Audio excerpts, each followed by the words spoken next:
세계는 몰랐죠. 판도가 이미 뒤집혔다는 걸. 하버드 정치학과 강의실. 그날 리처드 마크 교수가 던진 질문 하나가 세계를 멈춰 세웠습니다. 세계에서 가장 두려운 나라가 어디냐고 물어봤을 때 수백 명의 학생이 침묵한 순간 화면에는 단 하나의 국기, 태극기가 떴습니다. 중국 히토류 점유율 70%, 일본 조선 점유율 6%, 미국 군함 건조량 세척. 패권국들의 수치가 무너지는 동안 단 하나의 나라만 상승하고 있었죠. 한국이 중심이라고? 꿈 깨세요. 한 일본인 학생이 비웃었습니다. 그런데 단 48시간 뒤 CNN 헤드라인이 바뀌었습니다. 미 해군 한국 조선소 긴급 협력 체결. 더 충격적인 건 그것이 세계 재편의 서막이었다는 사실입니다. 도대체 왜 세계의 중심이 한국으로 향하고 있는 걸까요? 지금부터 그 놀라운 현장 속으로 들어가 보시죠. 미국에서 날아온 충격적인 이야기. 바로 시작합니다. 그리고 지금 어디에서 시청하고 계신지 댓글로 남겨주세요. 여러분의 이야기도 듣고 싶습니다. 그 전에 잠깐 1초 만에 누를 수 있는 좋아요 버튼을 꾹 눌러주시면 영상 제작에 큰 힘이 됩니다. 그럼 바로 사연 시작하겠습니다. 교수님이 강의실을 천천히 둘러보시며 물으셨습니다. 세계에서 가장 두려운 나라가 어디냐고 말이죠. 누군가 러시아라고 속삭였고 다른 누군가는 중국이라고 말했습니다. 하지만 교수님은 고개를 저으셨어요. 그리고 화면에 단 하나의 국기를 띄우셨습니다. 태극기였습니다. 안녕하세요. 제 이름은 안젤리나 헨리입니다. 하버드 정치학과 4학년이며 그날 강의실에서 제 세계관이 완전히 뒤집혔습니다. 리처드 마크 교수님이 입을 여셨어요. 오늘은 세계 질서를 재배치하는 시간이라고 하셨습니다. 정리가 아니라 재배치라는 표현이 신선했어요. 솔직히 그 순간 또 한국 성공담이겠거니 생각했습니다. 학기 내내 비슷한 강의를 들어왔으니까요. 하지만 교수님이 보여주신 첫 슬라이드를 본 순간 생각이 바뀌었습니다. 한 여성의 사진이 화면을 채웠어요. 다카이치 사나에라는 이름이 적혀 있었습니다. 일본의 신임 총리였죠. 교수님은 이 사람이 취임한 뒤로 일본이 전례 없는 혼란에 빠졌다고 설명하셨습니다. 골 때리는 상황이라는 표현을 쓰시자 웃음이 터졌지만 교수님 표정만은 심각했어요. 농담이 아니라 현실이라고 강조하셨습니다. 문제의 발단은 다카이치 총리의 발언이었습니다. 취임 직후 기자회견에서 중국이 대만을 침공하면 자위대를 파견하겠다고 공언한 겁니다. 교수님이 강의실을 둘러보시며 물으셨어요. 이게 왜 위험한지 아느냐고. 대만 문제는 중국이 가장 민감하게 반응하는 핵심 이슈라고 설명하셨습니다. 일본이 건드리지 말아야 할 선을 넘은 거였죠. 교수님은 비유를 들어주셨습니다. 차라리 중국 지도자 앞에서 욕을 해도 이것보단 낫다고 하셨어요. 강의실 분위기가 묘해졌습니다. 뺨을 때리는 것보다 대만 언급이 더 위험하다니 중국 입장을 이해하게 됐어요. 그리고 중국의 보복이 시작됐습니다. 교수님이 세 단어를 언급하셨어요. 히토류라는 물질이었습니다. 한자로는 드물 희자의 흑토자를 쓴다고 설명하셨는데요. 땅속 깊은 곳에 극소량만 존재하는 특수한 광물을 뜻한다고 하셨습니다. 이게 왜 중요하냐면 현대 전자기기를 만드는데 필수적이기 때문이라고 덧붙이셨어요. 스마트폰 화면, 자동차 엔진 제어 장치, 비행기 항법 시스템, 이 모든 것에 히토류가 들어간다고 설명하셨습니다. 히토류 없이는 첨단 제품을 만들 수 없다는 의미였어요. 그리고 전 세계 히토류 생산의 70% 이상을 중국이 장악하고 있다고 하셨습니다. 교수님은 이게 얼마나 강력한 무기인지 강조하셨어요. 중국이 히토류 공급을 끊으면 세계 첨단 산업이 마비된다는 겁니다. 그리고 중국은 정확히 그 카드를 꺼냈습니다.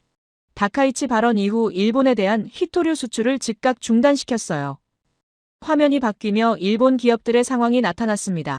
도요타, 혼다, 닛산 같은 세계적 자동차 회사들이 비상에 돌입했다고 하셨어요. 비축 물량이 빠르게 소진되고 있다는 내용이었습니다. 교수님은 구체적인 시한을 말씀하셨어요. 길어야 2달, 빠르면 1달 안에 공장이 멈출 수 있다고 경고했습니다. 강의실이 술렁였어요. 세계적 기업들이 그렇게 빨리 무너질 수 있다는 게 믿기지 않았습니다. 하지만 더 심각한 분야가 있었어요. 반도체 산업이었습니다. 교수님은 일본 반도체 기업들이 이미 비상경영 체제에 들어갔다고 설명하셨습니다. 히토류는 반도체 제조의 핵심 재료라고 하셨어요. 특히 고성능 칩을 만들 때 절대적으로 필요하다고 덧붙이셨습니다. 문제는 대안이 없다는 거였어요. 중국 외에 히토류를 안정적으로 공급할 나라가 거의 없었습니다. 교수님이 숫자 하나를 띄우셨습니다. 92%. 일본이 중국산 히토류에 의존하는 비율이었어요. 거의 전량을 중국에서 수입한다는 의미였습니다. 교수님은 이런 의존도가 얼마나 위험한지 설명하셨는데요. 공급국이 마음만 먹으면 언제든 상대를 무력화시킬 수 있다고 하셨습니다. 그런데 더 놀라운 일이 벌어졌습니다. 교수님이 다카이치 총리의 대응을 소개하셨어요. 강의실이 조용해졌죠. 다카이치는 일본 기술로 히토류 없이도 반도체를 생산할 수 있다고 발표했다는 겁니다. 웃음이 터졌어요. 이번엔 황당함이 섞인 웃음이었습니다. 교수님은 이게 왜 말이 안 되는지 설명하셨어요. 히토류 없이 반도체를 만든다는 건 물 없이 밥을 짓겠다는 것과 같다고 비유하셨습니다. 화학적으로 불가능한 일이라는 거죠. 그런데 한 나라의 총리가 공개석상에서 그런 말을 했다는 게 충격이었어요. 일본 내부의 반발이 시작됐습니다. 교수님이 새 화면을 띄우셨어요. 일본 주요 기업 대표들의 공동 성명서였습니다. 도요타 회장, 소니 사장, 파나소닉 최고 경영자 같은 거물들이 한자리에 모였다고 하셨어요. 정부에 긴급 요청을 했다는 내용이었습니다.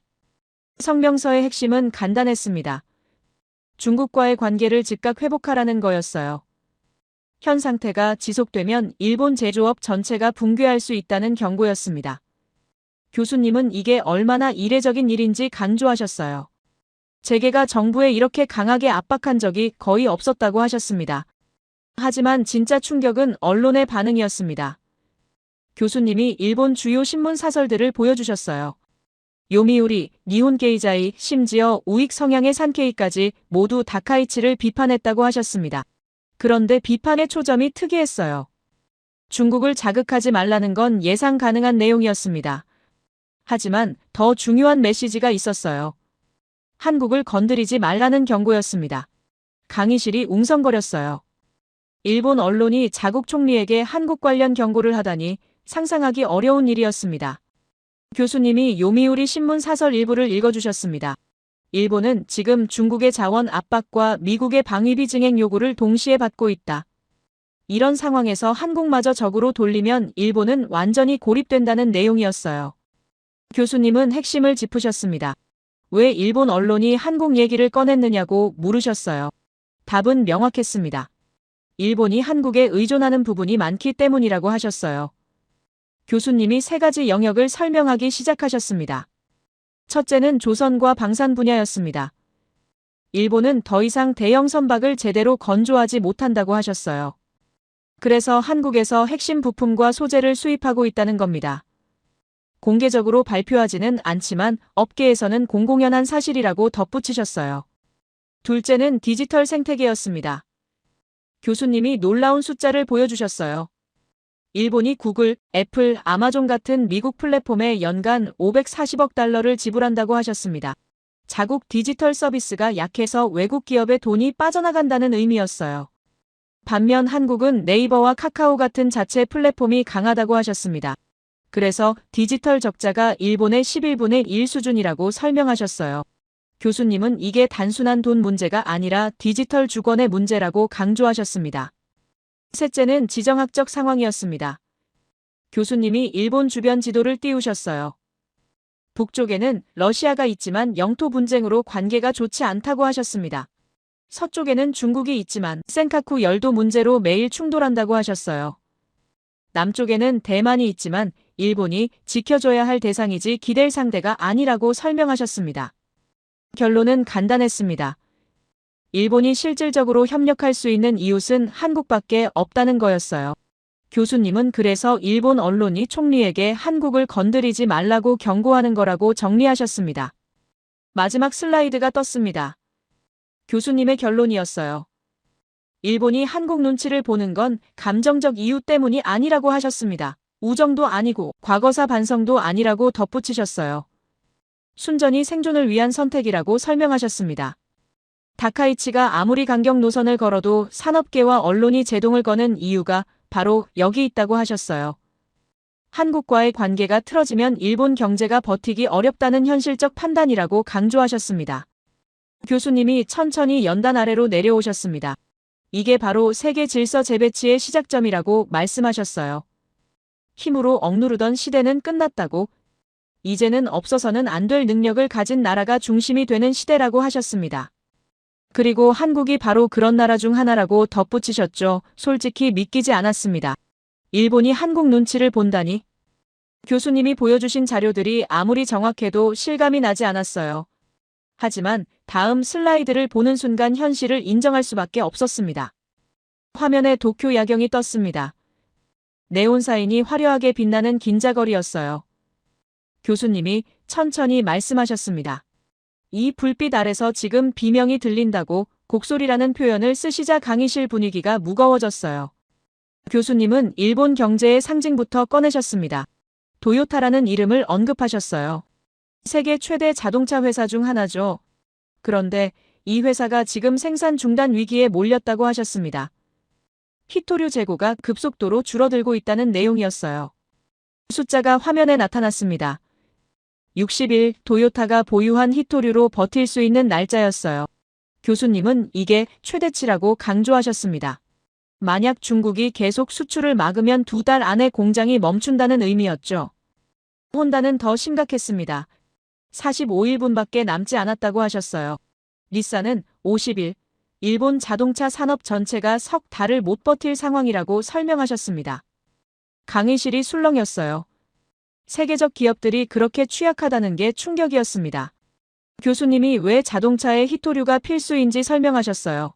요즘 자동차는 컴퓨터 덩어리라고 하셨습니다. 엔진 제어, 브레이크 시스템, 에어백 작동, 전부 반도체가 조종한다고 덧붙이셨어요. 그리고 그 반도체를 만드는 핵심 재료가 히토류라는 겁니다. 교수님은 비유를 들어주셨습니다. 히토류 없이 자동차를 만든다는 건 뇌 없이 사람을 만드는 것과 같다고 하셨어요. 겉모습은 완성할 수 있어도 작동할 수 없다는 의미였습니다. 하지만 자동차보다 더 급박한 분야가 있었습니다. 교수님이 새 화면을 띄우셨어요. 일본 반도체 산업 현황이라는 제목이었습니다. 이미 비상경영에 돌입했다고 적혀 있었어요. 교수님은 반도체가 왜 더 심각한지 설명하셨습니다. 자동차는 완제품이지만 반도체는 모든 제품의 부품이라고 하셨어요.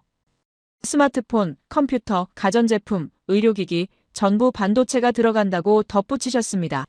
반도체 생산이 멈추면 일본 전자산업 전체가 무너진다는 거였죠. 교수님이 중요한 개념을 설명하셨습니다.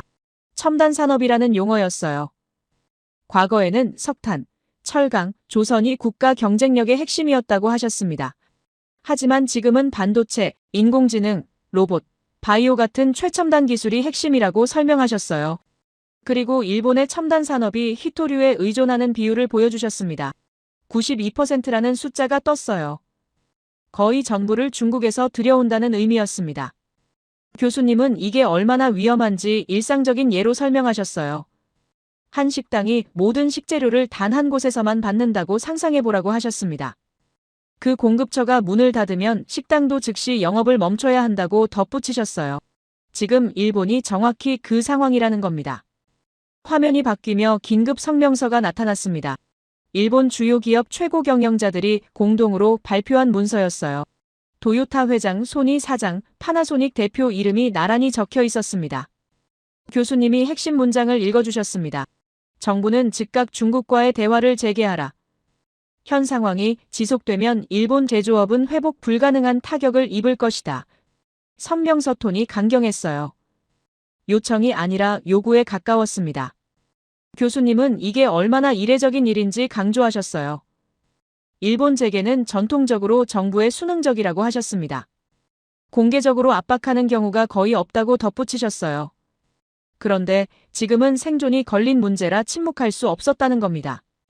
하지만 진짜 충격은 언론 반응이었습니다. 교수님이 일본 주요 신문 헤드라인들을 연속으로 띄우셨어요. 요미우리, 니혼 게이자이, 아사히, 심지어 우익 성향의 산케이까지 전부 비슷한 논조였습니다.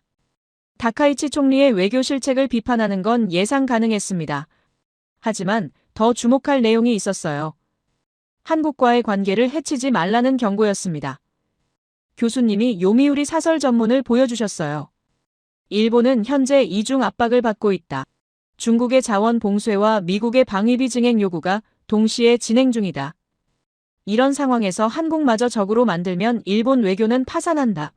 문장이 단호했습니다. 강의실이 웅성거렸어요. 일본 언론이 자국 정부에 한국 관련 경고를 하다니 믿기 어려운 광경이었습니다. 교수님이 왜 이런 일이 벌어지는지 설명하기 시작하셨어요. 첫 번째 이유는 조선산업이었습니다. 교수님이 그래프를 띄우셨어요. 20년간 일본 조선업 점유율 변화였습니다.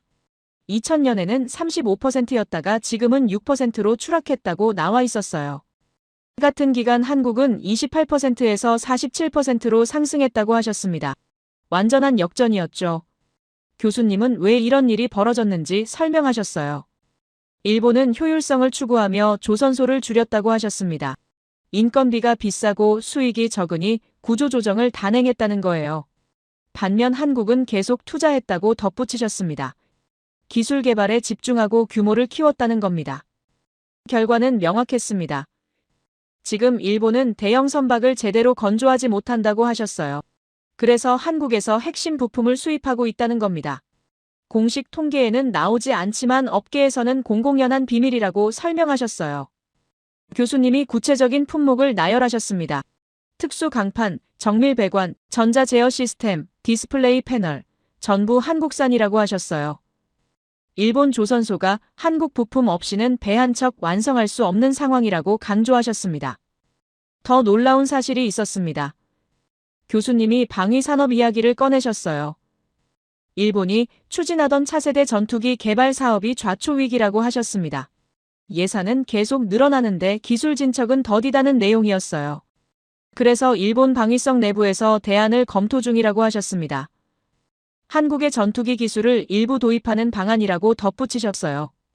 아직 공식 발표는 없지만 실무 차원에서 논의되고 있다는 겁니다. 강의실이 술렁였어요. 과거 일본이 한국에 기술을 주던 시대를 기억하는 사람들이 많았습니다. 그런데 지금은 정반대 상황이 된 거였죠. 교수님이 두 번째 이유를 설명하셨습니다. 디지털 생태계였어요. 새로운 표가 화면에 떴습니다. 디지털 무역 적자 비교였습니다. 일본 540억 달러, 한국 47억 달러, 11배 차이가 났습니다. 교수님이 이게 무슨 의미인지 풀어주셨어요.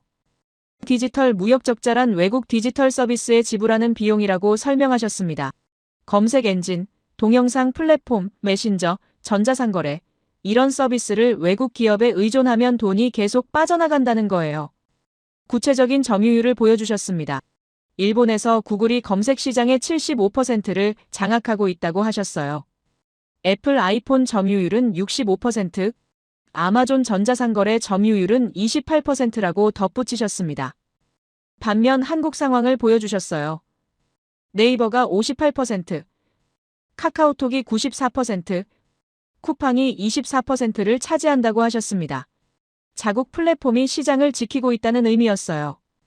교수님이 중요한 개념을 강조하셨습니다. 디지털 주권이라는 용어였어요.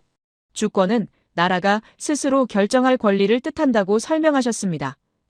디지털 주권은 디지털 공간에서 자기 운명을 결정할 능력을 의미한다고 덧붙이셨어요. 한국은 디지털 주권을 지켰고 일본은 외국 기업에 넘겼다고 정리하셨습니다. 그 결과가 11배 적자 차이로 나타난다는 거였죠. 교수님이 흥미로운 사실을 말씀하셨습니다. 최근 일본 경제지에 자성 기사가 쏟아지고 있다고 하셨어요. 왜 일본은 네이버를 못 만들었나? 한국 디지털 전략을 배워야 한다. 이런 제목들이 나온다고 설명하셨습니다. 세 번째 이유는 지정학이었습니다. 교수님이 동아시아 지도를 띄우셨어요. 일본 주변국들을 하나씩 짚어가셨습니다. 북쪽 러시아는 북방 영토 분쟁으로 적대적이라고 하셨습니다. 서쪽 중국은 센카쿠 문제로 매일 충돌한다고 덧붙이셨어요. 남쪽 대만은 일본이 지켜줘야 할 대상이지 협력 파트너가 아니라고 설명하셨습니다. 교수님이 결론을 내리셨어요. 일본이 실질적으로 손잡을 수 있는 이웃은 한국뿐이라고. 그래서 언론이 총리에게 한국을 건드리지 말라고 경고하는 거라고 하셨습니다. 화면에 마지막 폭탄이 터졌습니다. 다카이치 총리의 의회 해산 계획이었어요. 교수님이 최근 보도를 소개하셨습니다. 2월 중 국회를 해산하겠다는 내용이라고 하셨어요. 의회 해산이 뭔지 설명해 주셨습니다. 국회를 강제로 없애고 총선거를 치르는 제도라고 하셨어요. 문제는 시기라고 강조하셨습니다. 지금 국회가 해야 할 가장 중요한 일이 예산안심이라고 하셨어요. 나라 살림을 어떻게 쓸지 결정하는 과정이라고 덧붙이셨습니다. 그런데 그걸 건너뛰고 해산하겠다는 거였어요. 교수님은 이게 얼마나 무책임한지 강조하셨습니다. 예산이 통과 안 되면 정부가 돈을 못 쓴다고 하셨어요. 공무원 월급 복지 예산, 국방비, 전부 집행이 중단된다고 설명하셨습니다.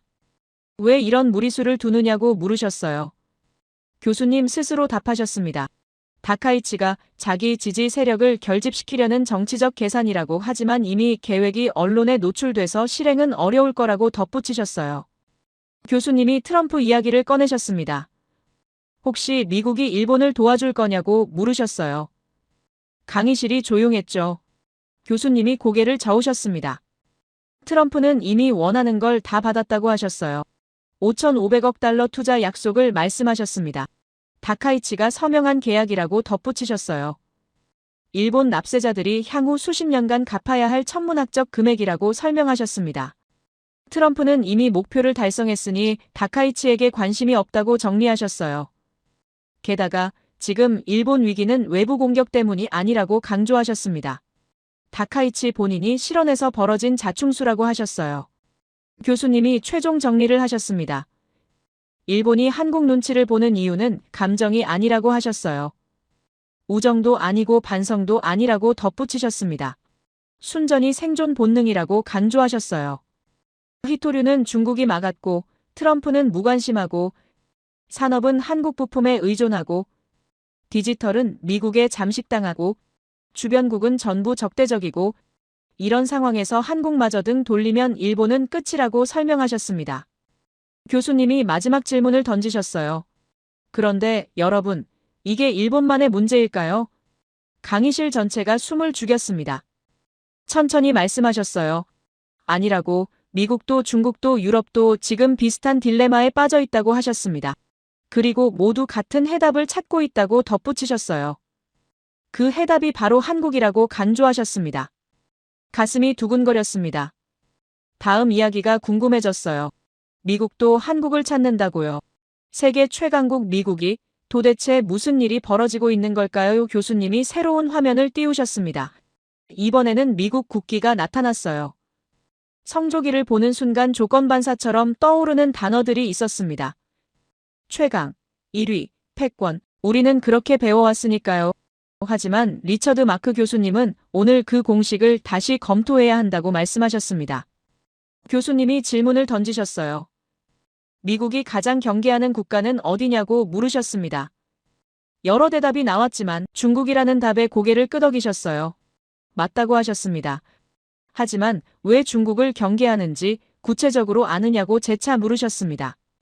강의실이 조용해졌습니다. 교수님이 답을 제시하셨어요. 중국의 조선 능력 때문이라고 하셨습니다. 배라는 단어가 나오자 의아한 분위기가 감돌았어요. 21세기에 배가 그렇게 중요한가 하는 의문이었죠. 교수님이 보여주신 다음 데이터가 모든 걸 설명했습니다. 미국 조선소 변천사라는 제목의 그래프였어요. 1980년대 20개 시설이 현재 2개로 축소됐다고 나와 있었습니다. 20개가 2개로 90% 감소였습니다.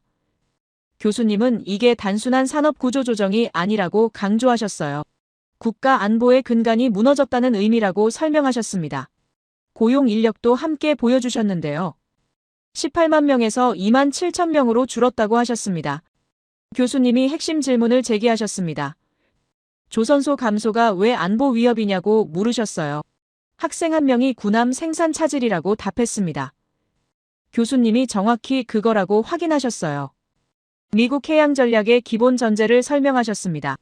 태평양과 대서양 양면 제해권 확보, 전 세계 해상 교통로 통제, 동맹국 방위를 위한 신속 전개 능력, 이 모든 게 해군력에 기반한다고 하셨어요. 그런데 그 해군력을 생산할 조선소가 사라졌다는 겁니다. 교수님이 기밀 해제된 국방부 문서를 소개하셨습니다. 작년에 공개된 해군 조선 능력평가 보고서라고 하셨어요. 내용이 충격적이었습니다. 향후 30년간 필요한 함정의 40%만 국내 건조 가능하다고 적혀 있었어요. 교수님은 이 숫자의 함의를 풀어주셨습니다. 미국이 자국 방위에 필요한 함정의 60%를 스스로 만들지 못한다는 의미라고 하셨어요. 역설적이게도 세계 최대 해군력을 보유한 나라가 배를 못 만드는 상황이라고 덧붙이셨습니다.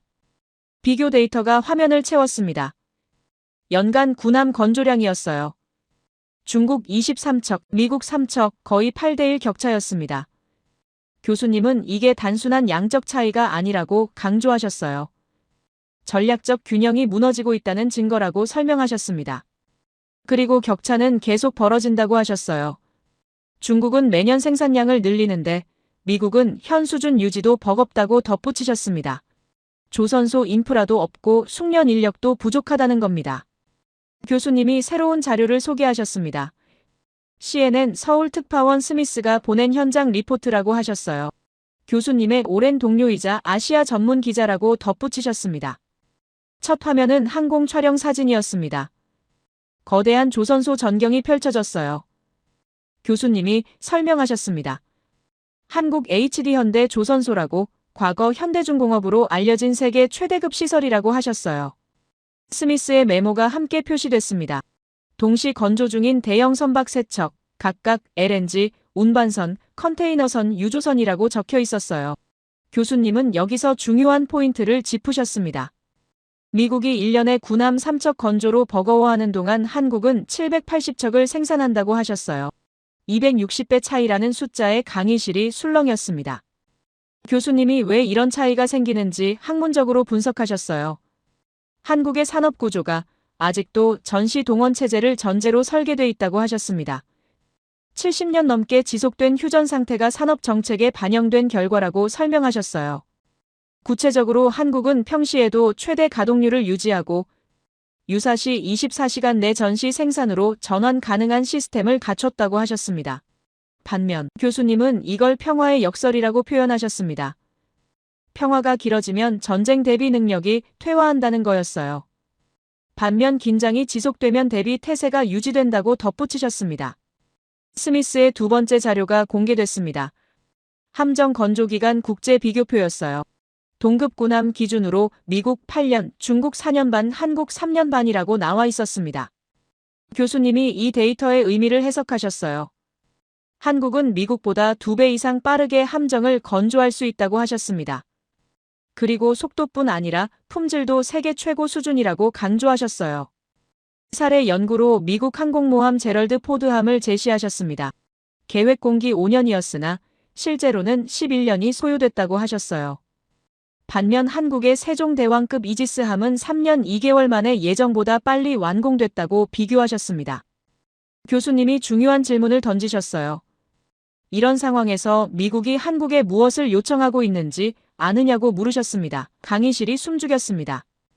답은 명확했습니다. 함정 건조 협력 요청이라고 하셨어요. 교수님이 최근 사례를 보여주셨습니다. 작년 미 해군이 한국 HD-현대의 구축함 정비를 의뢰했다는 기사였어요. 더 최근 자료도 있었습니다. 미 태평양함대 소속 구축함 2척이 한국 조선소에서 수리를 완료했다는 내용이었어요. 교수님은 이게 시작에 불과하다고 하셨습니다. 진짜 목표는 수리가 아니라 신규 건조라고 설명하셨어요.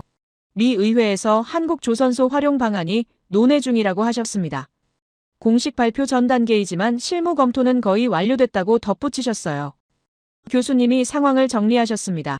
미국은 단독으로 중국 해군력 증강에 대응할 조선 능력이 없다고, 시설도 인력도 시간도 부족하다고 하셨어요. 반면 한국은 속도, 품질, 생산량 모든 면에서 우위에 있다고 설명하셨습니다. 스미스의 마지막 보고서가 공개됐습니다. 한국 조선 산업 글로벌 점유율 분석이었어요. LNG 운반선 78%, 초대형 컨테이너선 65%, 해양 플랜트 71%를 한국이 장악하고 있다고 나와 있었습니다. 교수님이 LNG선의 기술적 난이도를 설명하셨어요.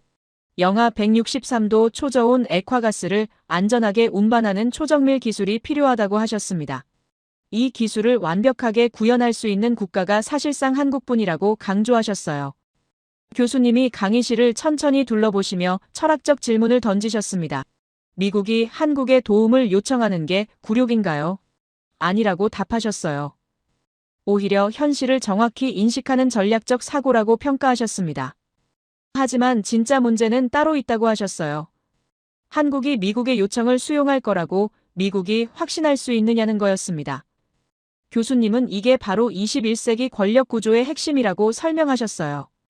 미국이 필요로 하는 능력을 한국이 보유하고 있고 한국의 협력 없이는 미국도 중국을 견제할 수 없다는 현실, 이것이 새로운 전략적 균형이라고 정리하셨습니다. 교수님이 마지막 통찰을 제시하셨어요. 국력의 원천이 변했다고 하셨습니다. 영토 면적이나 군대 규모가 아니라 대체 불가능한 능력이 진짜 힘이라고 강조하셨어요. 그리고 한국이 바로 그런 능력을 보유한 국가라고 덧붙이셨습니다. 가슴이 뜨거워졌습니다. 미국이 한국을 필요로 한다는 현실이 실감났어요. 과거에는 상상조차 할 수 없었던 역학관계였습니다. 하지만 교수님이 제시한 모든 데이터가 이를 뒷받침하고 있었습니다. 교수님이 다음 주제를 예고하셨어요. 미국뿐 아니라 일본, 중국, 유럽, 중동 모두 한국을 필요로 하는 각자의 이유가 있다고 하셨습니다. 그 이야기를 계속 들어보자고 하시며 잠시 쉬어가셨어요. 교수님이 강단에서 내려오시며 학생들 쪽으로 천천히 걸어오셨습니다. 이번에는 일본 이야기를 더 깊이 들어가 보겠다고 하셨어요. 앞에서 다카이치 총리의 실책을 봤다면 이제는 왜 일본이 구조적으로 한국을 필요로 할 수밖에 없는지 살펴보자고 하셨습니다. 교수님은 화면에 그래프 하나를 띄우셨어요. 세계 조선 시장 점유율 변화라는 제목이었습니다. 일본의 숫자가 눈에 들어왔는데요. 2000년대에는 35%였다가 현재는 6%로 떨어져 있었습니다. 20년 만에 6분의 1 수준으로 추락한 거였어요.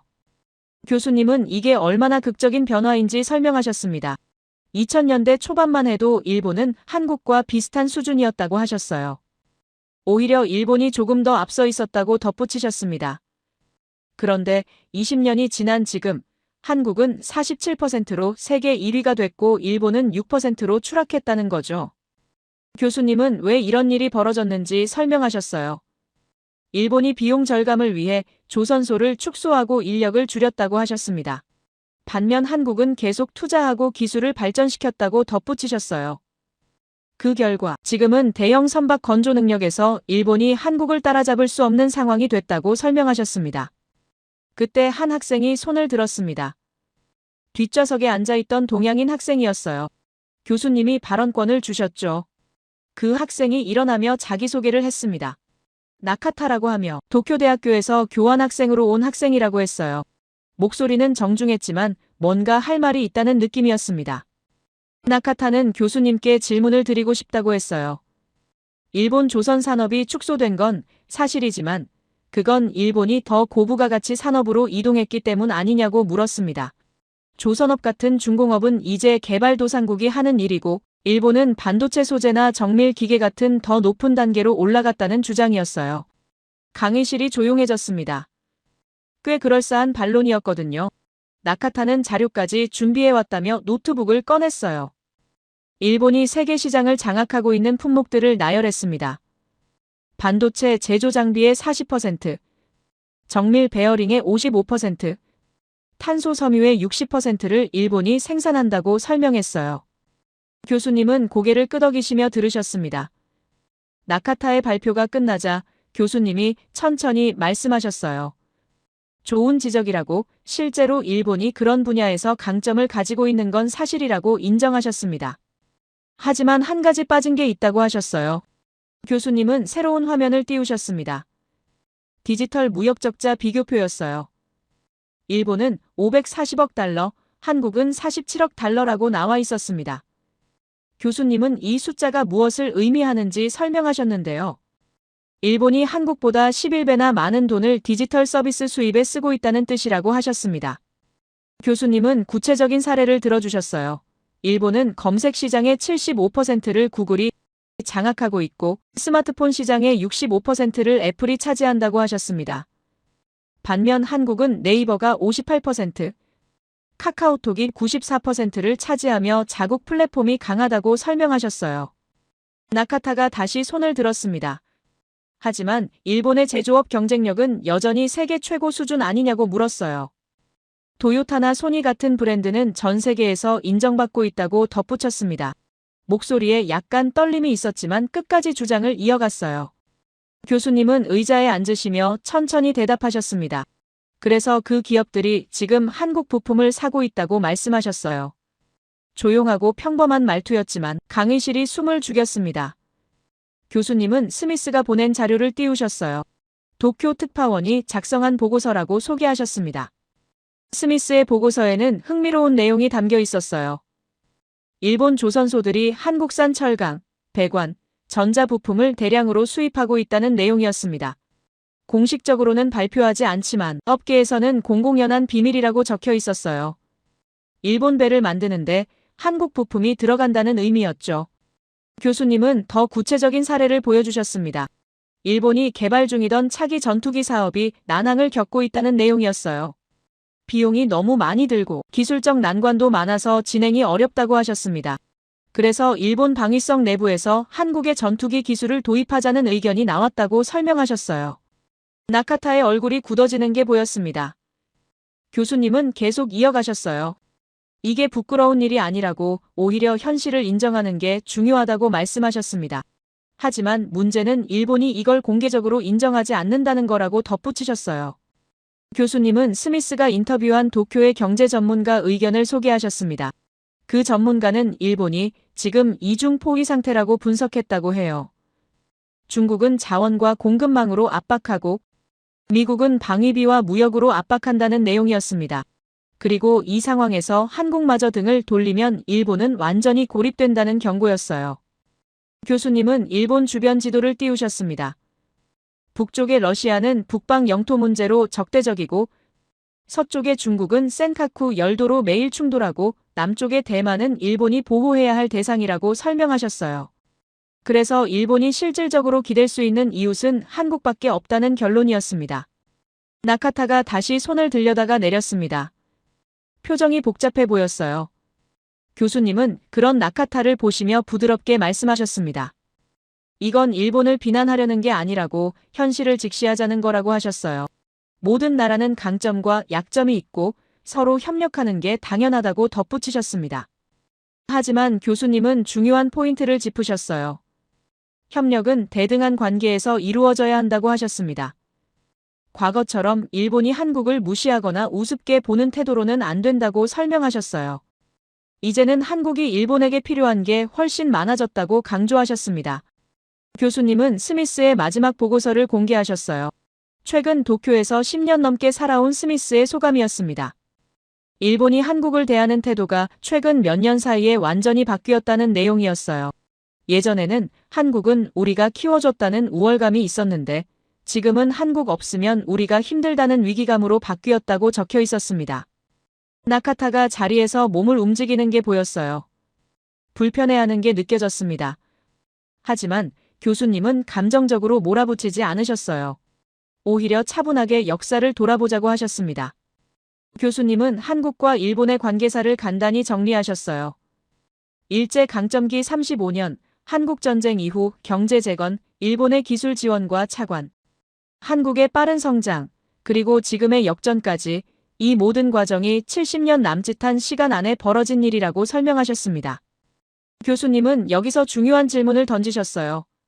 한국은 어떻게 이렇게 빨리 성장할 수 있었느냐고 물으셨습니다.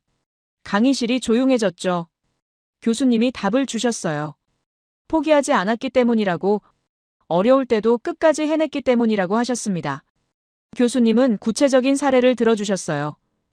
1970년대 중동 건설붐 때 한국 노동자들이 52도 폭염 속에서도 일을 멈추지 않았다고 하셨습니다. 미국 회사들이 6개월 만에 도망칠 때도 한국은 끝까지 남아서 약속을 지켰다고 설명하셨어요. 그게 50년 후 신뢰로 이어졌다고 덧붙이셨습니다. 나카타가 고개를 숙였습니다. 더 이상 반론을 제기하지 않았어요. 교수님은 나카타를 바라보시며 말씀하셨습니다. 일본도 대단한 나라라고 메이지 유신 이후 빠르게 근대화했고 전쟁 이후에도 빠르게 재건했다고 인정하셨어요. 하지만 지금은 변화가 필요한 시기라고 하셨습니다. 교수님은 정리하셨어요. 일본이 한국을 필요로 하는 건 약점이 아니라고 현실을 인정하는 용기라고 하셨습니다. 그리고 한국도 일본과의 협력이 필요하다고 덧붙이셨어요. 다만 그 협력은 과거의 상하관계가 아니라 대등한 파트너십이어야 한다고 강조하셨습니다. 교수님은 다음 주제로 넘어가셨어요. 일본만 이런 게 아니라고 중국도 한국을 함부로 못 건드리는 이유가 있다고 하셨습니다. 그 이야기를 이어가 보겠다고 하시며 새로운 슬라이드를 준비하셨어요. 나카타는 여전히 고개를 숙이고 있었습니다. 메모를 하는 듯 했지만 손이 떨리는 게 보였어요. 자기가 알던 일본과 교수님이 보여주신 현실 사이에서 혼란스러워하는 것 같았습니다. 강의실 분위기는 무겁지만 진지했어요. 모두 역사가 어떻게 바뀌는지 목격하고 있었습니다. 교수님이 다시 연단으로 돌아오셨습니다. 이번에는 중국 이야기를 해보겠다고 하셨어요. 중국은 세계에서 가장 큰 나라 중 하나이고 경제력도 막강하죠. 그런데 그 중국이 한국을 함부로 못 건드린다는 게 교수님 설명의 핵심이었습니다. 교수님은 화면에 사진 하나를 띄우셨어요. 2017년 한국의 거리 풍경이었습니다. 롯데마트 앞에 중국 관광객들이 줄을 서 있던 모습이었는데요. 그 옆에는 똑같은 장소에 몇 달 후 사진이 있었어요. 텅 비어 있었습니다. 교수님은 이게 사드 보복 때 벌어진 일이라고 설명하셨습니다. 사드라는 말이 낯설 수 있는데요. 고고도 미사일 방어체계라는 뜻입니다. 쉽게 말하면 하늘 높은 곳에서 날아오는 미사일을 막는 무기예요. 한국이 2017년에 이걸 배치하자 중국이 크게 반발했다고 하셨습니다. 중국은 이 무기가 자기네 미사일까지 감시할 수 있다며 화를 냈다고 설명하셨어요. 교수님은 당시 중국이 어떤 보복을 했는지 나열하셨습니다. 한국 관광을 금지시켰고 롯데 매장에 불매 운동을 벌였고 한류 콘텐츠 방송도 막았다고 하셨어요. 한국 기업들이 큰 타격을 받았다고 덧붙이셨습니다. 강의실이 조용해졌어요. 중국의 보복이 얼마나 강력했는지 알 수 있었거든요. 하지만 교수님은 여기서 중요한 질문을 던지셨습니다. 그 보복이 성공했냐고 물으셨어요. 강의실이 술렁였죠. 교수님이 그래프를 띄우시며 답을 보여주셨습니다. 한중 무역액 변화 추이였어요. 사드 보복 직후 잠깐 줄었다가 2년 만에 다시 회복됐고 지금은 오히려 사상 최대치를 기록하고 있다고 나와 있었습니다. 교수님은 이게 무슨 의미인지 설명하셨어요. 중국이 한국을 때렸는데 결국 실패했다는 뜻이라고 하셨습니다. 왜 실패했을까요? 교수님이 답을 주셨어요. 중국이 한국한테 의존하는 게 너무 많아서라고 설명하셨습니다. 교수님은 구체적인 숫자를 보여주셨어요. 중국 반도체 수입 의존도 표였습니다. 메모리 반도체는 43%를 한국에서 가져온다고 나와 있었어요. 유기발광 다이오드 패널은 51%, 2차 전지 소재는 38%였습니다. 교수님은 이 숫자들이 뭘 의미하는지 설명하셨는데요. 중국이 한국산 부품을 끊으면 중국 공장이 멈춘다는 뜻이라고 하셨습니다. 교수님은 쉬운 예를 들어주셨어요. 중국의 화웨이가 스마트폰을 만들려면 삼성 반도체가 필요하다고 하셨습니다. 중국의 배터리 회사 CATL이 전기차 배터리를 만들려면 LG나 SK의 소재가 필요하다고 덧붙이셨어요. 그래서 중국이 한국을 완전히 끊을 수가 없다는 거였습니다. 교수님은 여기서 일본과 비교하셨어요. 중국은 일본 수산물을 전면 금수 조치했다고 하셨습니다. 후쿠시마 오염수 문제를 이유로 들었지만 실제로는 정치적 압박이었다고 설명하셨어요. 하지만 한국 수산물은 아무 문제 없이 들어간다고 하셨습니다. 왜냐고요? 한국을 때리면 중국이 더 아프니까요. 교수님은 더 흥미로운 사례를 보여주셨습니다. 한국 대통령이 중국을 방문했을 때 사진이었어요. 공항에 시진핑 주석이 직접 나와서 맞이하는 모습이었습니다. 강의실이 웅성거렸어요. 중국 국가주석이 직접 공항에 나온다는 게 얼마나 대단한 예우인지 모두 알고 있었거든요. 교수님은 비교 사진을 띄우셨습니다. 일본 총리가 중국을 방문했을 때는 총리가 마중 나왔다고 하셨어요.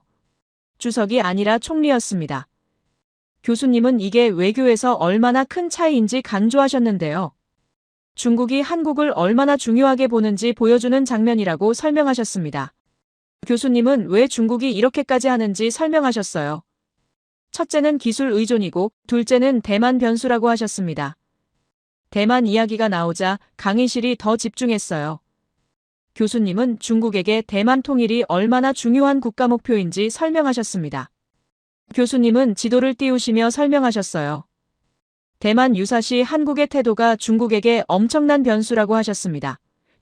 주한미군 2만 8천 명, 오산과 군산 공군기지, 부산 해군기지, 이 모든 게 대만 유사시 미군 증원에 쓰일 수 있다고 설명하셨어요.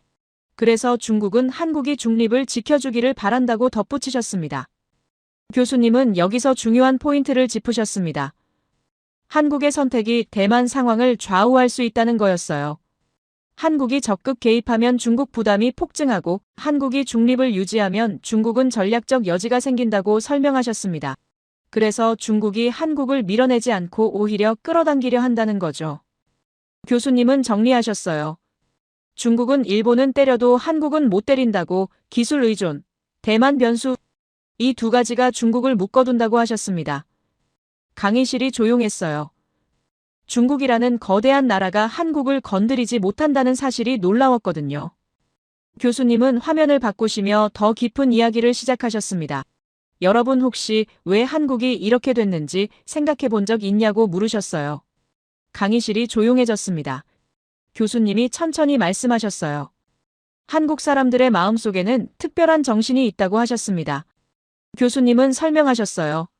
나라가 망하면 안 된다는 마음, 기술이 무너지면 안 된다는 절박함, 꾸준히 성장해야 한다는 의지, 이런 생각들이 한국에서 특히 강하다고 하셨습니다. 물론 다른 나라 사람들도 이런 생각을 가지고 있지만 한국은 그 뿌리가 더 깊다고 덧붙이셨어요. 교수님은 왜 그런지 설명하셨습니다. 한국은 지난 100년간 엄청난 시련을 겪었다고 하셨어요. 식민지배 35년 전쟁으로 폐허가 된 나라, 세계 최빈국이라는 굴욕하지만 그 모든 위기 속에서도 한국은 무너지지 않았다고 강조하셨습니다. 교수님은 구체적인 사례를 들어주셨어요. 1997년 IMF 외환위기 때 이야기였습니다. 당시 한국 경제가 완전히 무너질 뻔했다고 하셨어요. 국가부도 직전까지 갔다고 설명하셨습니다. 하지만 한국 국민들이 금 모으기 운동을 벌였다고 하셨어요. 집에 있던 금반지, 금목걸이를 나라에 기부했다는 거였습니다. 교수님 목소리가 조금 떨렸어요. 할머니들이 결혼반지를 빼서 내놓았고 아이들이 돌반지를 가져왔고 젊은 부부들이 결혼 예물을 헌납했다고 하셨습니다. 225톤의 금이 모였다고 하셨어요. 그 돈으로 한국은 빚을 갚았고 3년 만에 위기를 극복했다고 설명하셨습니다. 교수님은 이게 어떻게 가능했는지 물으셨어요. 강의실이 숨을 죽였습니다. 교수님이 답을 주셨어요. 우리라는 마음 때문이라고 하셨습니다. 내 나라가 아니라 우리나라, 내 가족이 아니라 우리 민족, 이런 공동체 의식이 한국 사람들 마음속 깊이 박혀 있다고 설명하셨어요. 교수님은 더 놀라운 사실을 말씀하셨습니다. 이런 정신이 조상들로부터 내려왔다고 하셨어요. 임진왜란 때 의병들이 자발적으로 일어나 싸웠고 일제강점기 때 독립운동가들이 목숨을 바쳤고 한국전쟁 때 국민들이 폐허를 다시 일으켰다고 설명하셨습니다. 이 모든 게 우리라는 마음에서 나왔다고 간주하셨어요. 교수님은 한국의 특별함을 정리하셨습니다. 위기가 오면 더 강해지는 민족이라고 하셨어요. 다른 나라들은 위기가 오면 약해지는데 한국은 오히려 힘이 배가 된다고 설명하셨습니다. 왜냐고요? 위기가 왔을 때 우리라는 마음이 더 강하게 뭉치기 때문이라고 하셨습니다. 교수님은 현대 사례를 들어주셨어요. 사드 보복 때도 일본 수출 규제 때도 코로나 팬데믹 때도 한국은 위기를 기회로 만들었다고 하셨습니다. 사드 보복 때는 내수 시장을 키웠고 일본 수출 규제 때는 소재 국산화에 성공했고 코로나 때는 백신과 진단키트를 세계에 수출했다고 설명하셨어요. 교수님 목소리에 감동이 실렸습니다. 그리고 이런 나라가 다른 나라를 도울 때는 진심을 다한다고 하셨어요. 1970년대 중동 사막에서도 2000년대 아프리카 건설 현장에서도 한국 사람들은 우리 일처럼 최선을 다했다고 설명하셨습니다. 그게 신뢰가 됐고 그 신뢰가 지금의 한국을 만들었다고 강조하셨어요. 교수님은 화면에 한국 국기를 띄우셨습니다. 태극기가 천천히 펄럭이는 영상이었어요. 교수님이 말씀하셨습니다. 중국이 한국을 못 건드리는 건 힘 때문이 아니라고 신뢰 때문이라고 하셨어요. 그 신뢰는 하루아침에 만들어진 게 아니라 수십 년간 약속을 지키고 위기를 극복하며 쌓아 올린 자산이라고 설명하셨습니다. 강의실이 숙연해졌어요. 나카타도 고개를 들고 화면을 바라보고 있었습니다. 표정이 복잡했지만 뭔가 이해한 듯 보였어요. 교수님은 마지막으로 말씀하셨습니다. 21세기 강대국은 영토나 군대가 아니라 신뢰로 만들어진다고. 그리고 한국이 바로 그 신뢰를 가진 나라라고 강조하셨습니다. 교수님은 다음 이야기를 예고하셨어요.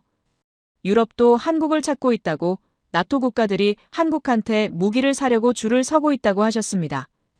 그 이야기를 계속하겠다고 하시며 잠시 화면을 정리하셨어요.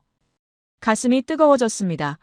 한국이라는 나라가 얼마나 대단한지, 그리고 그 대단함이 어디서 왔는지 이제 알 것 같았어요.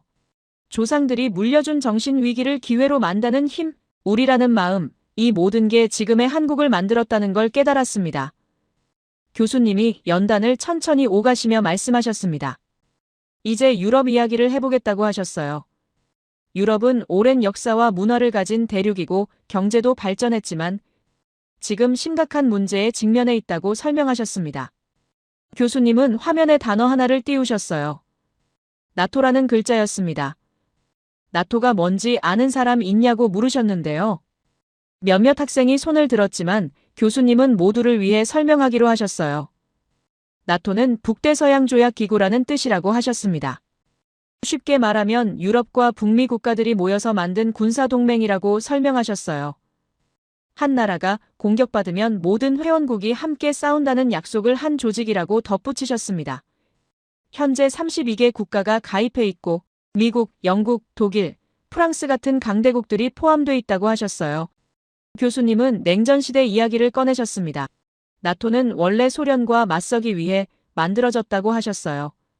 하지만 1990년대 초 소련이 무너지면서 유럽의 평화가 찾아왔다고 설명하셨습니다. 그리고 유럽 국가들은 평화의 배당금을 받기 시작했다고 덧붙이셨어요. 평화의 배당금이라는 말이 낯설 수 있는데요. 전쟁 준비에 쓰던 돈을 다른 곳에 쓸 수 있게 됐다는 뜻입니다. 교수님은 유럽 국가들이 군비를 줄이고 그 돈으로 복지를 늘렸다고 설명하셨어요. 무상교육, 무상의료, 연금 같은 제도를 확대했다고 하셨습니다. 하지만 문제가 생겼습니다. 교수님은 표 하나를 띄우셨어요. 유럽 방산 생산 능력 변화라는 제목이었습니다. 숫자들이 충격적이었어요. 냉전 시절에는 전차를 1년에 800대 만들었는데 지금은 95대밖에 못 만든다고 나와 있었습니다. 겨우 12% 수준이었어요. 포탄 생산은 더 심각했습니다. 냉전 때는 1년에 100만 발을 만들었는데 지금은 15만 발밖에 못 만든다고 하셨어요. 85%가 줄어든 겁니다. 군함 건조도 마찬가지였어요. 1년에 45척 만들던 게 지금은 8척으로 줄었다고 설명하셨습니다. 교수님은 왜 이렇게 됐는지 설명하셨어요. 30년간 평화가 계속되니까 방산 공장을 줄이고 인력도 해고했다는 겁니다. 효율성을 높인다며 비용을 계속 줄였다고 하셨어요. 그런데 2022년 러시아가 우크라이나를 침공하면서 모든 게 바뀌었다고 덧붙이셨습니다. 교수님은 새로운 표를 보여주셨어요. 나토 탄약 비축 현황이라는 제목이었습니다. 독일이 20만 발, 프랑스가 15만 발, 영국이 12만 발을 비축하고 있다고 나와 있었어요. 그런데 옆칸에 적힌 숫자가 중요했습니다. 전쟁 시 하루 소모 예상량이 3만 발이라고 적혀 있었어요. 교수님은 계산을 해주셨습니다. 독일은 7일, 프랑스는 7일, 영국은 6일밖에 못 버틴다고 하셨어요. 유럽 전체가 전쟁하면 일주일 만에 탄약이 떨어진다는 의미였습니다. 강의실이 술렁였어요. 일주일이면 너무 짧았거든요. 교수님은 이게 얼마나 심각한지 강조하셨습니다. 아무리 최신 무기가 있어도 쏠 탄약이 없으면 의미가 없다고 하셨어요. 전투기가 아무리 좋아도 미사일이 없으면 날 수만 있고 전차가 아무리 튼튼해도 포탄이 없으면 움직이는 철덩어리일 뿐이라고 설명하셨습니다. 교수님은 유럽이 깨달은 걸 정리하셨어요. 우리 혼자서는 안 되겠다는 걸 알았다고 하셨습니다. 그래서 탄약을 만들어줄 나라를 찾기 시작했다고 덧붙이셨어요. 교수님은 화면에 지도를 띄우시며 하나씩 체크하셨습니다. 미국은 자기네 탄약도 부족하다고 하셨어요. 우크라이나 지원하느라 비축분이 바닥났다는 겁니다.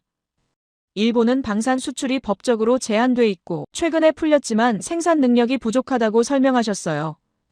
그럼 어디로 갔냐고요? 교수님이 답을 주셨습니다. 한국이었다고 하셨어요. 교수님은 스미스가 보낸 자료를 공개하셨습니다. 나토 회원국의 한국 무기 도입 현황이라는 제목이었어요. 스미스가 직접 유럽 현장을 취재한 내용이라고 소개하셨습니다. K9 자주포 수백 문, K2 전차 수백 대, 장갑차 수천 대가 계약됐다고 나와 있었어요. K9이 뭔지 설명하자면 한국이 만든 자주포라는 무기입니다. 자주포는 스스로 움직이면서 포를 쏠 수 있는 장비예요. 일반 대포는 한자리에 고정돼 있지만 자주포는 바퀴나 궤도가 달려서 빠르게 이동하며 싸울 수 있습니다. K9은 세계에서 가장 성능이 좋은 자주포로 평가받고 있다고 교수님이 설명하셨어요. 교수님은 스미스가 찍은 사진을 보여주셨습니다. 나토 회원국 군사기지에서 K9 인도식이 열린 사진이었어요. 그 나라 국방장관이 직접 나와서 환영사를 했다고 하셨습니다. 교수님은 이게 얼마나 이례적인 일인지 설명하셨는데요. 보통 무기 인도식에는 중간 관리자들이 나오는데 장관이 직접 나왔다는 건 그만큼 중요하게 여긴다는 뜻이라고 하셨어요. 교수님은 왜 유럽이 한국 무기를 사는지 3가지 이유를 설명하셨습니다. 첫째는 품질이라고 하셨어요. K9 자주포는 세계 최고 성능이고 K2 전차도 최상위급이라고 덧붙이셨습니다. 둘째는 가격이었어요. 독일제보다 30에서 40% 저렴하다고 하셨습니다. 하지만 가장 중요한 건 셋째였습니다. 교수님이 강조하셨어요. 납기라고 하셨습니다. 납기는 물건을 받을 수 있는 시간을 의미하는데요. 교수님은 표를 띄우시며 비교해 주셨어요. 독일한테 전차를 주문하면 5년이 걸린다고 나와 있었습니다. 한국한테 주문하면 2년이라고 적혀 있었어요. 자주포는 더 차이가 났습니다. 독일은 4년, 한국은 18개월이라고 나와 있었어요. 장갑차도 독일은 3년 반, 한국은 14개월이었습니다. 교수님은 이 차이가 결정적이라고 설명하셨는데요. 유럽은 지금 당장 무기가 필요한데 5년을 기다릴 여유가 없다는 겁니다. 교수님은 스미스의 인터뷰 내용을 공개하셨어요. 나토 회원국 국방 관계자가 한 말이었습니다. 한국은 약속한 날짜를 정확히 지킨다는 내용이었어요. 심지어 약속보다 빨리 인도하는 경우도 많다고 덧붙였다고 하셨습니다. 유럽 방산 업체들은 늘 지연되는데 한국은 정확하다는 평가였어요. 교수님은 왜 이런 차이가 생기는지 설명하셨습니다. 한국은 아직도 전시 생산 체제를 유지하고 있다고 하셨어요. 앞에서 말씀드렸듯이 한국은 북한과 휴전 중이라 언제든 전쟁이 터질 수 있다는 가정하에 산업을 운영한다는 겁니다. 교수님은 놀라운 사실을 말씀하셨어요. 한국은 유사시 24시간 내에 전시 생산 체제로 전환할 수 있다고 하셨습니다. 반면 유럽은 2년이 걸린다고 덧붙이셨어요. 24시간 대 2년 엄청난 차이였습니다. 교수님은 이게 무슨 의미인지 설명하셨는데요. 평시에는 민수용 제품을 만들다가 전쟁이 나면 하루 만에 군수 제품으로 전환할 수 있다는 뜻이라고 하셨습니다. 공장 라인도 바로 바꿀 수 있고 인력도 즉시 투입할 수 있다고 설명하셨어요. 이게 70년 휴전 상태에서 만들어진 시스템이라고 강조하셨습니다. 교수님은 유럽과 한국의 근본적인 차이를 정리하셨어요. 유럽은 평화시대에 맞춰 효율성을 추구했다고 하셨습니다. 공장도 줄이고 인력도 줄이며 비용을 절감했다는 거죠. 하지만 한국은 전쟁 대비를 계속 유지했다고 설명하셨어요. 비효율적으로 보일 수 있지만 유사시 생존을 위한 선택이었다고 덧붙이셨습니다. 교수님은 스미스가 보낸 마지막 보고서를 공개하셨습니다. 나토가 한국에 공식 요청한 문서였어요. 탄약 좀 만들어달라는 내용이라고 하셨습니다.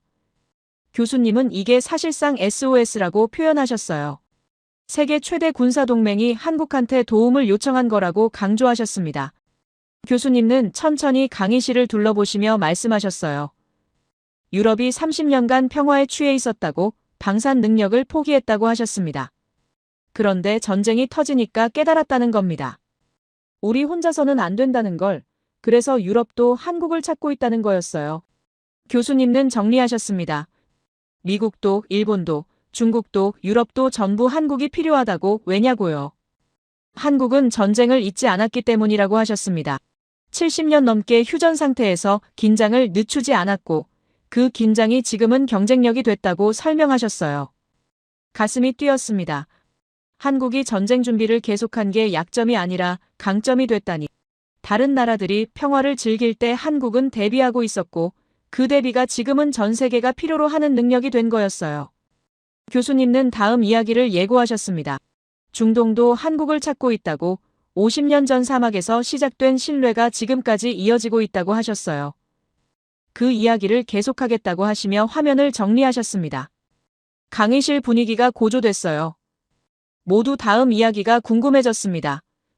중동에서는 무슨 일이 있었고 그게 지금까지 어떻게 이어지는지 알고 싶었거든요. 교수님이 무대 중앙으로 천천히 걸어 나오셨습니다. 조명이 교수님께 집중됐어요. 이번 이야기는 특별하다고 하시며 입을 여셨습니다. 1983년 사우디아라비아 사막으로 돌아가 보겠다고 하셨어요. 교수님은 화면에 사진 한 장을 띄우셨습니다. 끝없이 펼쳐진 모래 사막이었어요. 교수님은 이곳의 여름 기온이 52도를 넘는다고 설명하셨습니다. 52도가 얼마나 뜨거운지 상상이 안 가실 수 있는데요. 계란을 땅에 놓으면 저절로 익을 정도의 온도라고 하셨어요. 교수님은 당시 상황을 설명하기 시작하셨습니다. 사우디 왕실이 대형 병원 건설 프로젝트를 발주했다고 하셨어요. 미국의 유명한 건설 회사가 계약을 따냈다고 덧붙이셨습니다. 그런데 문제가 생겼다고 하셨어요. 미국 엔지니어들이 사막 환경을 견디지 못했다는 겁니다. 교수님은 구체적으로 설명하셨어요. 낮 기온 52도, 밤에도 40도가 넘는 열기, 수시로 몰아치는 모래 폭풍, 물 부족, 전기 불안정, 이런 환경에서 일하는 게 얼마나 힘든지 상상하기 어렵다고 하셨습니다. 미국 엔지니어들이 에어컨 없이는 일 못한다고 버텼고 숙소 환경이 안 좋다고 불평했고 계약 조건이 맞지 않는다며 소송까지 거론했다고 설명하셨어요. 결과는 명확했습니다. 교수님은 말씀하셨어요. 6개월 만에 미국 회사가 철수했다고 사우디 왕실이 분노했다고 덧붙이셨습니다. 엄청난 돈을 주고 맡긴 프로젝트가 6개월 만에 중단된 거였으니까요. 교수님은 화면을 바꾸셨습니다. 이번에는 공사 현장 사진이었어요. 사람들이 일하고 있는 모습이었는데요. 교수님은 이게 그 옆 현장에서 일하던 한국 회사라고 소개하셨습니다. 현대건설이었다고 하셨어요. 고속도로 공사를 맡고 있었다고 덧붙이셨습니다. 교수님 목소리가 조금 떨렸어요.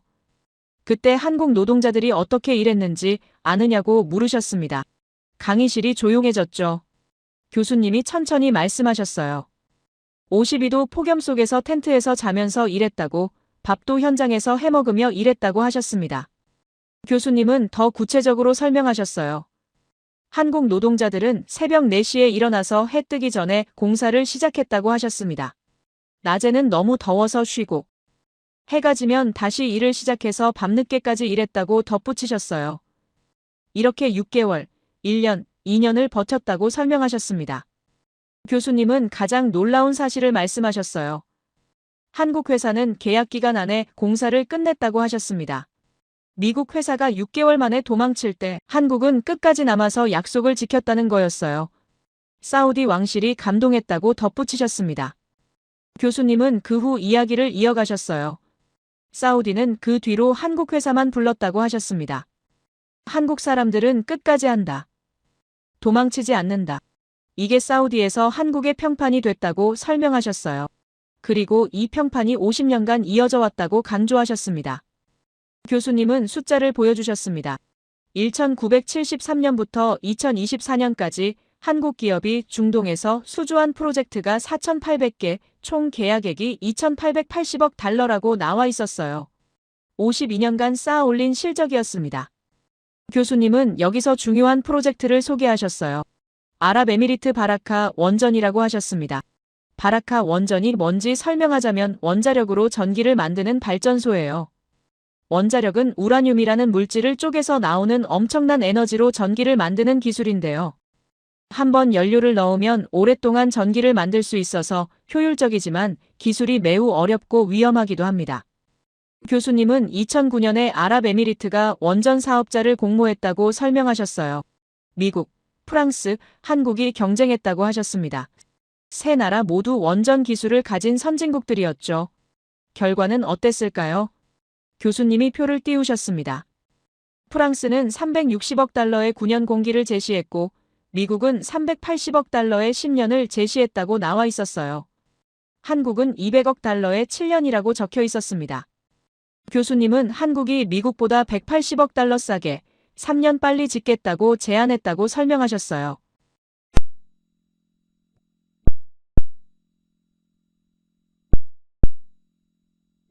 하지만 교수님은 더 중요한 걸 말씀하셨어요. 한국은 이 약속을 지켰다고 하셨습니다. 2024년 모든 원전이 예정대로 완공됐다고 덧붙이셨어요. 교수님은 스미스가 보낸 사진을 보여주셨습니다. 완공된 바라카 원전의 모습이었어요. 거대한 돔 4개가 나란히 서 있는 장면이었는데요. 교수님은 이게 아랍권 최초의 원자력 발전소라고 설명하셨습니다. 중동 역사에서 한 획을 그은 프로젝트라고 강조하셨어요. 교수님은 천천히 말씀하셨습니다.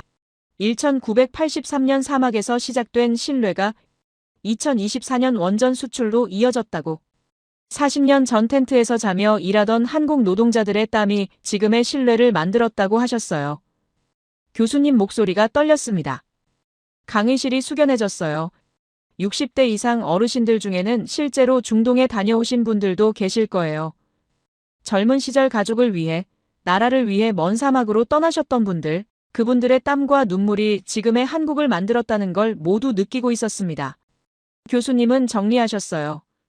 중동이 50년간 한국만 믿는 이유가 바로 여기 있다고, 약속을 지키는 DNA가 국가 브랜드가 됐다고 하셨습니다. 그리고 이 브랜드는 하루아침에 만들어진 게 아니라 50년간 한 번도 약속을 어기지 않으며 쌓아 올린 자산이라고 강조하셨어요. 교수님이 다시 연단으로 돌아오셨습니다. 마지막 장이라는 말씀과 함께 깊은 숨을 들이쉬셨어요. 오늘 우리가 목격한 모든 현상을 하나로 꿰는 시간이라고 하셨습니다. 강의실 수백 명이 숨소리조차 내지 않으며 집중했어요. 리처드 마크 교수님이 화면 없이 질문만 던지셨습니다. 한국을 강대국이라고 부를 수 있느냐고 물으셨어요. 아무도 대답하지 않았습니다. 교수님이 왜 침묵하느냐고 재차 물으셨어요. 한 학생이 조심스럽게 손을 들었습니다.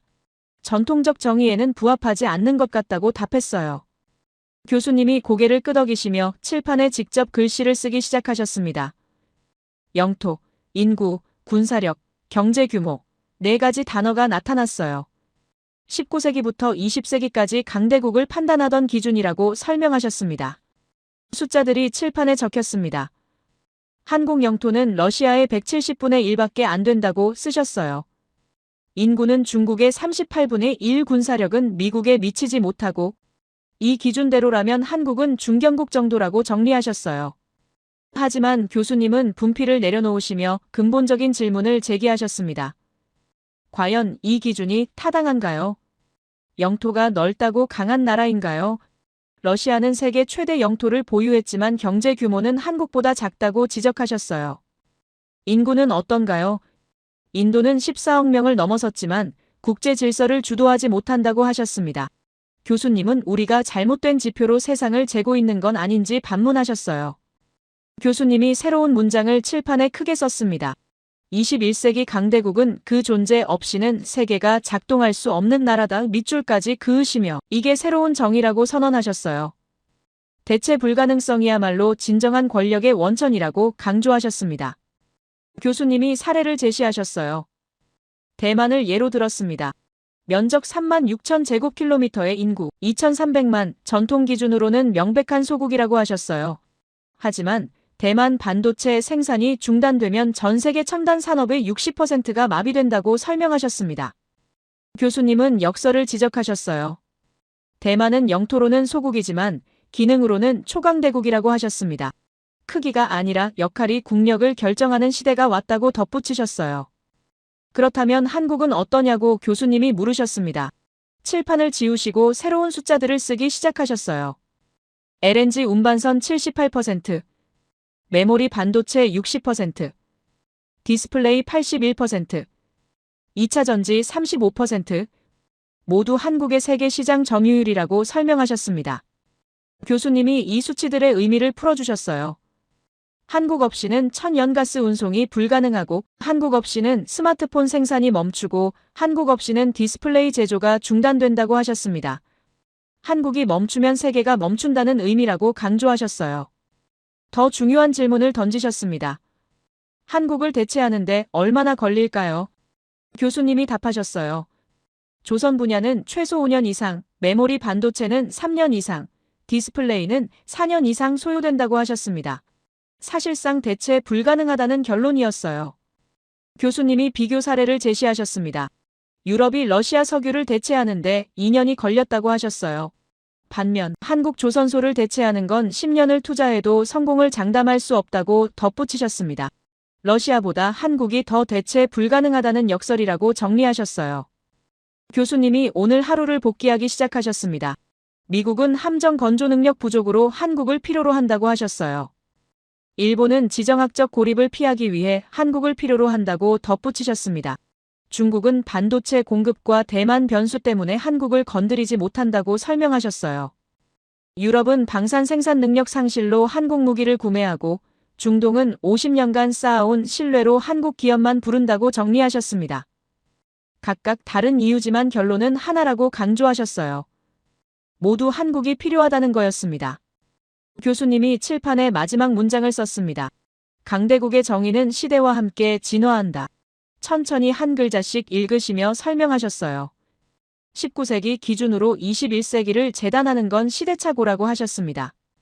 영토와 군사력이 아니라 대체 불가능성과 신뢰가 진정한 국력이라고 강조하셨어요. 그리고 그 새로운 정의에 가장 부합하는 나라 중 하나가 바로 한국이라고 선언하셨습니다. 한국은 이미 강대국이었다고 덧붙이셨어요. 강의실이 정적에 휩싸였습니다.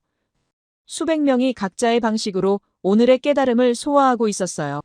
다카이치의 외교 참사부터 미국의 조선 딜레마, 일본의 구조적 고립, 중국의 전략적 계산, 유럽의 방산 위기, 중동의 약속 경제학까지 모든 퍼즐이 맞춰지고 있었습니다.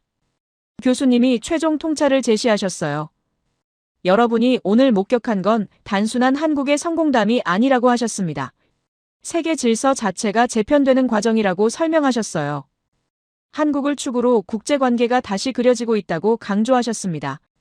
이것이 21세기의 새로운 문법이라고 정리하셨어요. 힘의 원천이 물리적 규모에서 기능적 필수성으로 이동했다고 덧붙이셨습니다. 교수님이 천천히 연단을 내려오셨습니다. 강의 종료를 알리는 순간이었지만 아무도 움직이지 않았어요. 여운이 너무 깊었습니다. 문득 작년 다른 강의에서 들었던 사례가 떠올랐습니다. MIT 박사과정생이 한국 불가역성 이론을 연구하다가 세계관이 바뀌었다는 이야기였어요. 저도 지금 똑같은 경험을 하고 있었습니다. 교수님이 마지막 말씀을 하셨어요. 세계는 끊임없이 변한다고 하지만 불변의 법칙이 하나 있다고 하셨습니다. 약속을 지키는 자가 최후에 승리한다는 진리라고 강조하셨어요. 한국이 바로 그 원칙에 살아있는 증명이라고 덧붙이셨습니다. 박수가 터져나왔습니다. 처음엔 산발적이었다가 점차 강의실 전체로 퍼져나갔어요. 1명, 2명 일어서기 시작했고 결국 수백 명 전원이 기립박수를 보냈습니다. 교수님이 깊이 고개 숙여 담례하셨어요.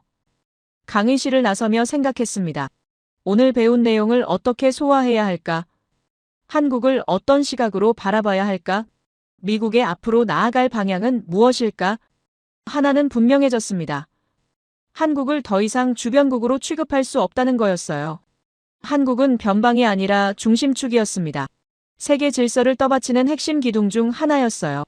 그 위치는 운이 아니라 70년 넘게 약속을 철저히 이행하며 쌓아올린 신뢰 자본의 결과였습니다. 바람이 생겼습니다. 한국이 이 신뢰를 계속 축적해 나가기를 바랍니다. 약속 이행의 국가로, 위기를 돌파구로 전환하는 국가로, 공동체 의식을 잃지 않는 국가로 계속 존재하기를 바랍니다. 미국도 변해야 한다고 느꼈어요. 과거의 잣대로 현재를 재단하는 오류를 멈춰야 합니다. 타국을 진정한 동등 파트너로 인정해야 하고 특히 한국 같은 필수 국가의 전략적 가치를 정확히 평가해야 한다고 생각했어요. 세계 모든 국가가 한국에서 교훈을 얻었으면 좋겠습니다. 규모가 아니라 신뢰로, 강제가 아니라 약속으로, 대립이 아니라 협력으로 강해질 수 있다는 사실을 한국이 실증했으니까요. 오늘 하루가 제 인생 궤적을 바꿔놓았습니다. 아침에 입장할 때의 제가 아니에요. 지금 퇴장하는 저는 완전히 다른 세계관을 갖게 됐습니다.